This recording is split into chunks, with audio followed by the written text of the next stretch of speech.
Damos comienzo a un nuevo comentario bíblico expositivo. Servidores de Dios. Quien te habla es Manuel Cornejo. En esta ocasión estaré compartiendo en el Evangelio de Mateo, capítulo 5 y versículo 3, donde dice: Bienaventurados los pobres en espíritu, porque de ellos es el reino de los cielos. El maestro enseña la primera condición para ser feliz o dichoso. Esta es la primera de las bienaventuranzas, o el primero de los macarismos, es decir, nombre este título derivado directamente del griego, ya que en las bienaventuranzas hay una secuencia natural y lógica. No fueron pronunciadas al azar, ya que no fueron pronunciadas al azar en este orden. La primera condición para recibir las bendiciones del Señor y disfrutar de la dicha íntima producto de la comunión con Él arranca en el sendero de la humildad, ya que bienaventurado equivale a dichoso o feliz. Y esa es la condición propia de quienes son bendecidos por Dios. La misma bienaventuranza está relacionada con la obediencia incondicional a las demandas del Señor, como señala Juan capítulo 13, versículo 17. La felicidad del creyente, la dicha íntima del cristiano, no consiste en poseer la verdad o conocerla, sino en aceptarla y obedecerla. El que cree en Dios y cree a Dios es verdaderamente dichoso. Y así se lo hizo notar el Señor a Tomás, cuando le dijo: Porque me has visto, Tomás, creítes, bienaventurados los que no vieron y creyeron. Juan capítulo 20, versículo 29. También la Biblia llama a Dios bendito o bienaventurado, como señala la primera carta a Timoteo, capítulo 1 y versículo 11. Esto quiere decir que quienes están en relación espiritual con Él, los que son conducidos por su espíritu, aquellos que van por el camino que Él ha trazado, son también bienaventurados. Nótese que su felicidad o dicha no está en la ausencia de dificultades, problemas o incluso lágrimas, sino en la relación de intimidad con aquel que les comunica, por comunión su bendición y bienaventuranza. Dios hace partícipes de su felicidad personal a quienes creen en Él, ya que la condición del creyente para ser dichoso o bienaventurado es la pobreza en espíritu. Bienaventurados los pobres en el espíritu. La palabra utilizada por Mateo para pobres equivale a quien no tiene absolutamente nada. En el Antiguo Testamento, pobre era aquel que no tenía absolutamente nada, no podía alcanzar nada y por tanto dependía absolutamente de Dios para su cuidado, liberación, provisión y sustento. Y es que por eso decía David, refiriéndose a su propia experiencia cuando estaba huido de Saúl, perseguido por él y expuesto a perder la vida, cuando dijo: Este pobre clamó, y le oyó Jehová, y lo libró de todas sus angustias. Salmo 34, versículo 6.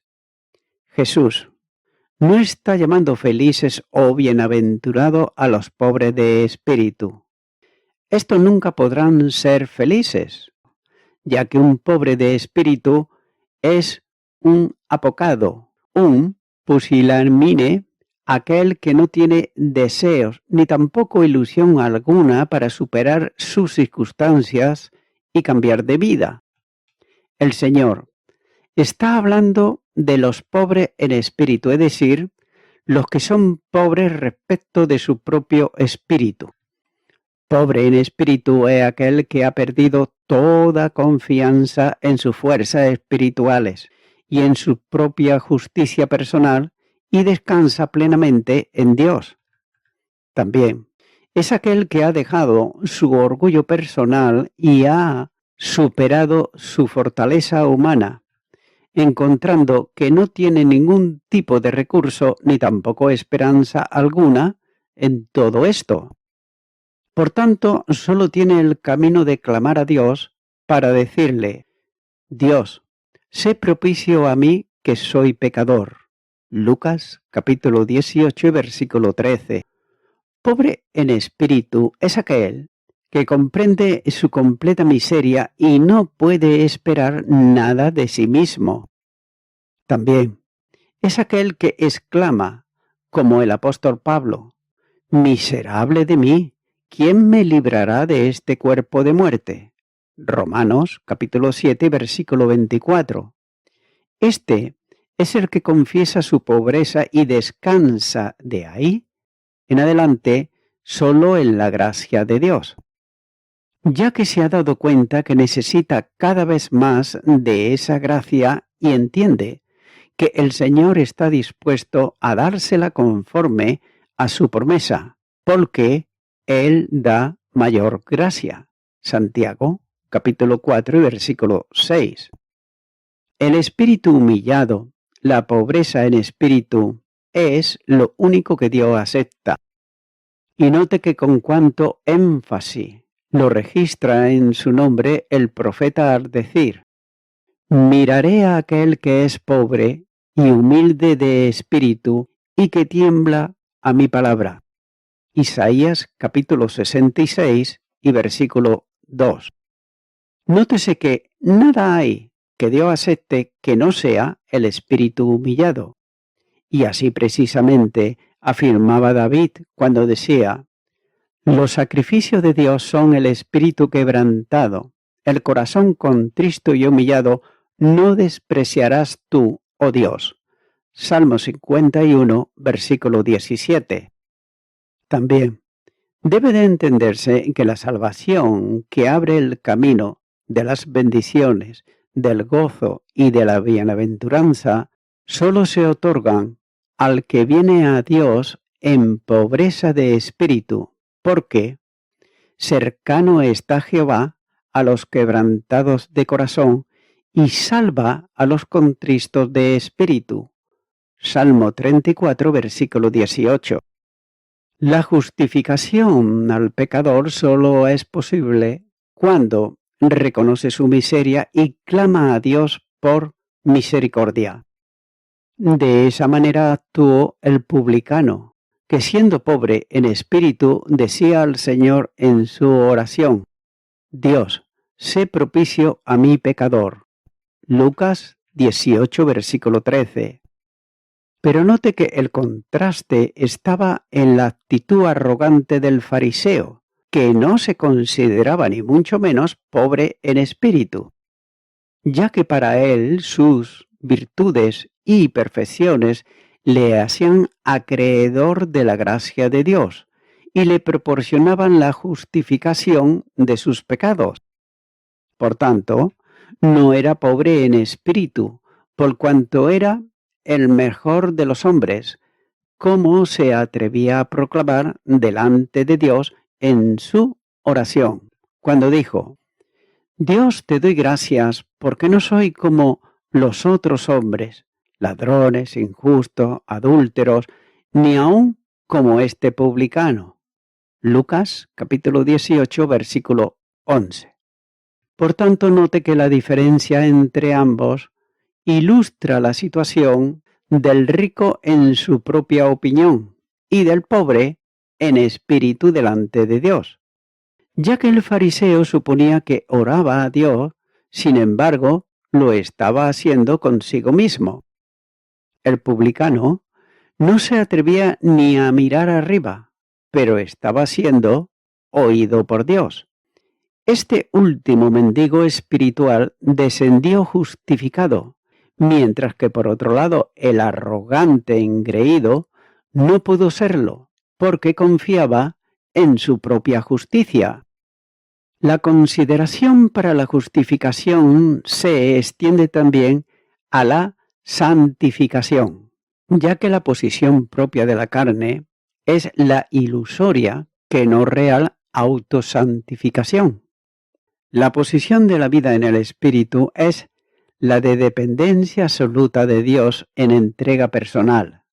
Es por eso que Pablo enseña esto cuando escribe y dice que, porque los que son de la carne piensan en las cosas de la carne, pero los que son del Espíritu en las cosas del Espíritu, porque el ocuparse de la carne es muerte, pero el ocuparse del Espíritu es vida y paz.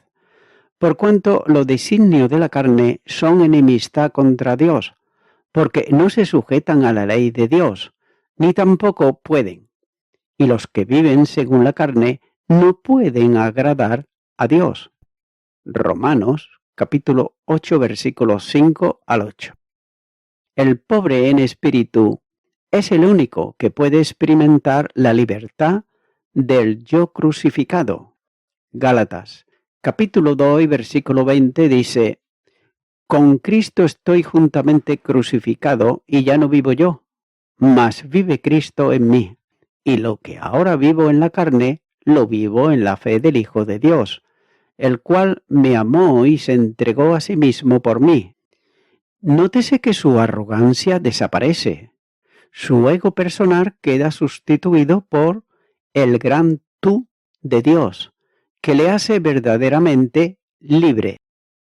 Ahora bien, nada tiene que ver esto con la humildad fingida que aparentan santidad cuando se es esclavo del pecado, ya que esta actitud pecaminosa es pura hipocresía, el peor modo de mentira y la mayor expresión del pecado del orgullo. Note que la bendición de Dios es sólo para el que se considera a sí mismo insuficiente y descansa en la gracia de Dios, reconociendo que el poder viene y está en el Señor. Filipenses, capítulo 4 y versículo 3 dice: todo lo puedo en Cristo que me fortalece. El pobre en espíritu es, como se ha hecho notar anteriormente, el que, con un corazón humillado, siente profunda reverencia por la palabra de Dios. Isaías, capítulo 66, versículo 2, dice: mi mano hizo todas estas cosas, y así todas estas cosas fueron, dice Jehová. Pero miraré a aquel que es pobre y humilde de espíritu, y que tiembla a mi palabra. La razón de la felicidad, la causa de la dicha, la base de la bienaventuranza consiste en que de ellos es el reino de los cielos. El pobre en espíritu podrá clamar a Dios y confiar en Dios, ya que está en el reino de los cielos. Colosenses, capítulo 1 y versículo 13 dice: el cual nos ha librado de la potestad de las tinieblas y trasladado al reino de su amado Hijo. Solo en la pobreza de espíritu se accede al nuevo nacimiento y con él se abre la entrada al reino de los cielos, como señala Juan capítulo 3, versículos 3 y 5. Los fariseos, ellos pretendían entrar al reino por su propia justicia, pero solo podrán hacerlo aquellos que estén en la suprema y única justicia de Dios, que otorga por gracia a todo aquel que cree. Mas, al que no obra sino cree en aquel que justifica, al impío, su fe le es contada por justicia. Romanos capítulo 4 y versículo 5. De ahí que más adelante, en el transcurso del Sermón del Monte, el Maestro haga la advertencia solemne a todos los que escuchan sus palabras. Porque os digo que si vuestra justicia no fuera mayor que la de los escribas y fariseos, no entraréis en el reino de los cielos. Capítulo 5 y versículo 20. El que está en el reino goza de las bendiciones, gracias y favores de Dios, siendo dichoso o bienaventurado, porque nada le faltará. Salmo 23, versículo 1. Esta es también la bendición general para el cuerpo de creyentes que es la Iglesia. La Iglesia bienaventurada es aquella de quien el Señor puede decir: yo conozco tus obras y tu pobreza, pero tú eres rico. Apocalipsis capítulo 2 y versículo 9. Pero note que en contraste está la aparente felicidad, que no es más que un puro espejismo de aquella que se considera como iglesia grande, rica y sin ninguna necesidad.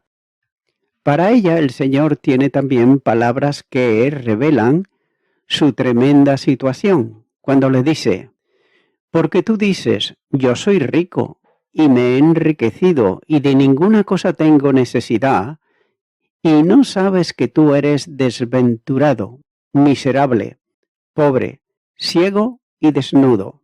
Apocalipsis capítulo 3 versículo 17. Tengas en cuenta que en la medida que un creyente o una iglesia esté llena de sí mismo, así también está vacía de Cristo. El pobre en espíritu es bienaventurado, porque goza del cuidado y de la comunión con Dios. Aquel que quita su soberbia de en medio de él tiene la promesa de que en esa misma limpieza de pobre y humilde, que confía solo en el nombre del Señor, él actuará y nunca más verá mal, sino que experimentará la riqueza plena de la salvación de Dios, quien se gozará sobre él con tal alegría y callará de amor.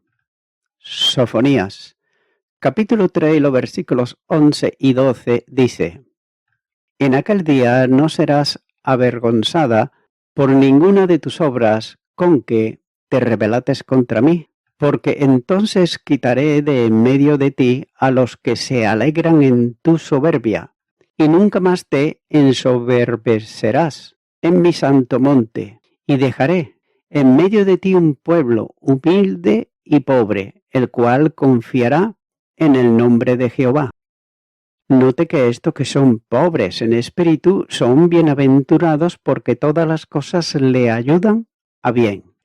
Romanos capítulo 8 y versículo 28 dice: y sabemos que a los que aman a Dios todas las cosas le ayudan a bien, esto es, a los que conforme a su propósito son llamados. El reino es de ellos ahora, aquí, en el momento presente, y luego se extenderá perpetuamente en los cielos. Y voy concluyendo con esto. Dice que bienaventurados los pobres en espíritu. Nótese que no dice cómo llegar a ser pobre en espíritu. La palabra bienaventurado ocurre 9 veces. El libro de los Salmos principia con esta misma palabra: bienaventurado el varón. Salmo 1, versículo 1. Sin embargo, el contraste con la ley mosaica en Deuteronomios capítulo 27, los versículos 12 y 13 dice: cuando hayas pasado el Jordán, estos estarán sobre el monte Gerizim para bendecir al pueblo: Simeón, Leví, Judá, Isaacar, José y Benjamín.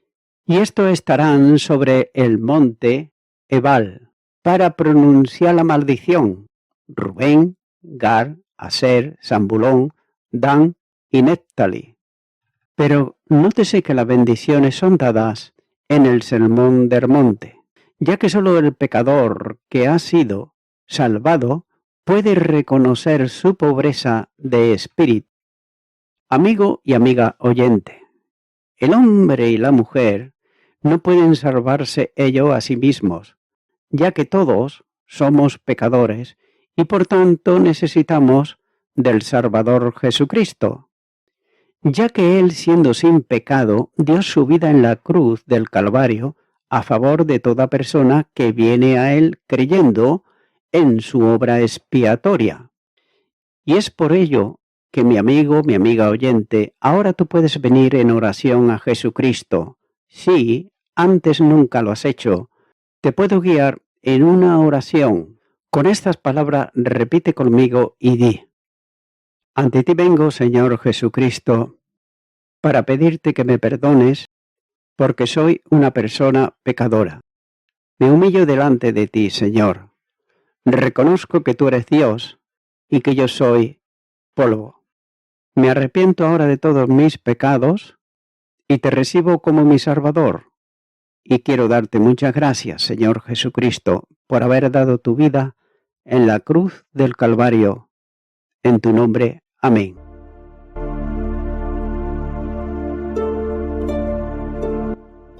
Amigo y amiga oyente, si tú has hecho esta oración de corazón, te recomiendo que comiences a orar a Dios, en primer lugar, en el nombre del Señor Jesucristo. Orar a Dios no es rezar, sino que es hablar con una persona. También te recomiendo que leas la palabra de Dios y lo hagas a diario. Comienza, por ejemplo, con el Nuevo Testamento. Y también, por último, te recomiendo que para que puedas crecer espiritualmente, te congregues en una iglesia cristiano-evangélica, donde se predique, se enseñe y se practique la sana doctrina y la palabra de Dios. Congrégate ahí y con el tiempo podrás crecer espiritualmente y también servir al Señor Jesucristo. Que Dios te bendiga. Y a toda la audiencia, nuevamente ya me estoy despidiendo de todos ustedes y será hasta el próximo programa. Que Dios os bendiga a todos.